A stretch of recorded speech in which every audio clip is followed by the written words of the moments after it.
The German tank story began on the battlefields of the Somme in 1916 when they were faced with the British and their Mark I heavy tanks.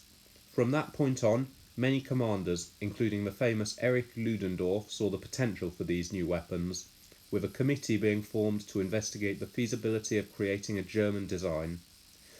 A vehicle known as the A7V was hastily constructed and used with very limited success. This tank lacked many of the features that had made the British vehicles so successful, such as the lozenge-shaped tracks, good for crossing trenches, and a front-mounted driving position to provide good visibility. The majority of the tanks fielded by the Germans during the war ended up being captured British and French vehicles pressed into German service. Only 20 of the A7Vs were ever made, making no real impact in the outcome of the war for Germany. After the conclusion of hostilities, the Treaty of Versailles was signed, imposing harsh sanctions on the German Empire. Among these restrictions were severe limitations on the size of the German army, which included reducing their standing army size to 100,000 men, demilitarizing the Rhineland, and a complete ban on designing and manufacturing tanks and other armoured vehicles.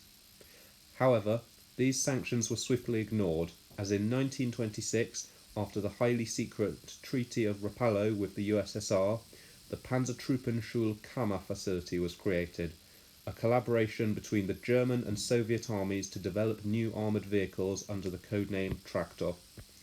The brainchild of General Hans von Sicht, it allowed several companies, including Rheinmetall and Krupp, to be able to compete for the contract to design a new type of tank, and in 1928 Krupp's design was selected for production.